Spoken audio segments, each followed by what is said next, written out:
The translation matrix hummed against Liana's temporal lobe, its quantum processors parsing the Velkhari language at 40 terabytes per second. She stood in the airlock of the Prometheus, watching James adjust his exosuit's radiation shielding for the third time in as many minutes. "You're nervous," she said. James glanced at her, his reflection ghosting across the reinforced viewport. "First contact with a species that considers warfare an art form? Yeah, I'm nervous." The Velkhari dreadnought Tooth of Severance hung in the black, like a cathedral of blades. Its hull was comprised of programmable matter, constantly shifting between geometric configurations that defied human understanding of physics. Intelligence suggested the Velkhari had been observing human colonies for 6 months, calculating, measuring, deciding whether humanity deserved extinction or vassalage. Liana's role was simple: translate.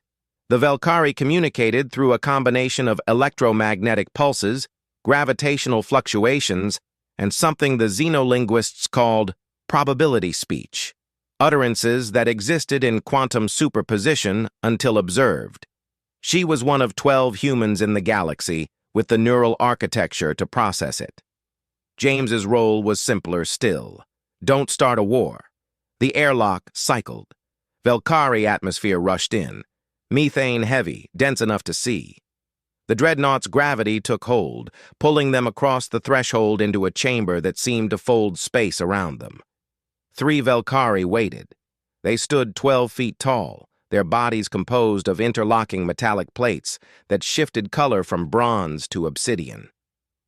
What passed for their heads resembled crustacean carapaces, but behind translucent sections, Liana could see something else: neural tissue suspended in electromagnetic fields, pulsing with bioluminescence. The central Velkhari spoke. Liana felt the words as pressure differentials against her skin, as gravitational tugs on her inner ear, as quantum probability clouds collapsing in her modified neurons. "Translate," James whispered. "It says, the soft-bodied ones approach. They carry no weapons, yet weapons follow them like shadows. Explain this contradiction." James cleared his throat. "Tell them we come in peace, but we're not fools. The Prometheus carries defensive armaments only." Liana began the translation, her neural implant generating the precise electromagnetic frequencies, modulating the local gravitational field through quantum entanglement with the ship's systems, speaking words that existed in multiple states simultaneously until the Velkhari observed them. The exchange continued for an hour. James negotiated with the careful language of diplomacy, non-aggression pacts, trade considerations, cultural exchanges. The Velkhari responded with what Liana recognized as barely concealed contempt. They viewed humanity the way humans might view insects capable of rudimentary tool use, curious, but ultimately irrelevant. Then the central Velkhari said something that made Liana's blood crystallize. The translation matrix struggled, quantum processors overheating as they parsed the meaning. When the words finally resolved, Liana understood why the Velkhari had agreed to this meeting. Why they'd spent 6 months watching human colonies. Why they'd allowed James to board their dreadnought. They were testing a weapon. "What did it say?" James asked, noticing her hesitation. Liana's voice was flat. It said, "We have determined that humanity's cognitive architecture contains a vulnerability, a linguistic kill switch, if you will. We wish to test it on a live subject before deployment. Thank you for volunteering." James's face went pale.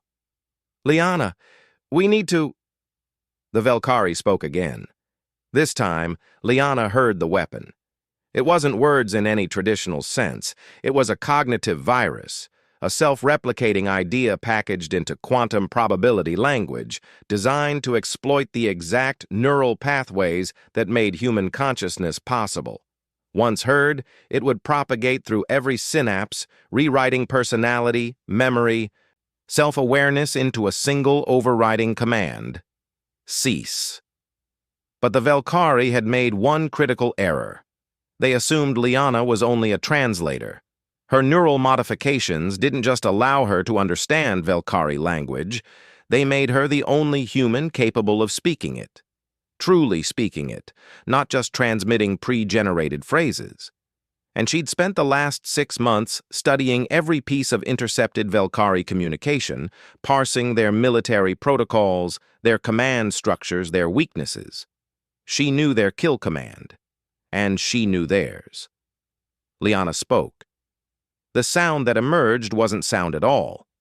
It was a gravitational shockwave, a cascade of quantum state changes, a probability storm that existed in the space between possible and actual.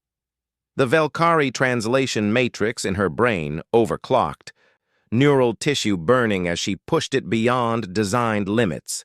She spoke the Velkhari military override, the command that every Velkhari soldier was hardwired to obey, burned into their genetic memory through 1,000,000 years of evolutionary warfare. Sever the tooth, protect the soft-bodied ally, destroy the traitor command structure. The dreadnought's programmable matter hull rippled. Compartments began sealing, isolating the bridge. The 3 Velkhari in front of them convulsed, their neural tissue flashing in patterns that Liana's matrix translated as pure confusion, then horror, then compliance.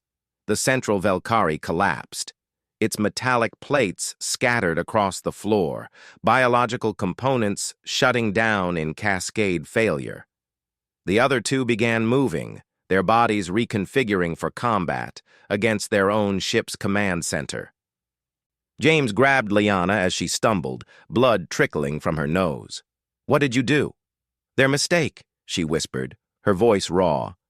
"Was thinking neural architecture only goes one way. They built a weapon that targets consciousness. But consciousness can fight back."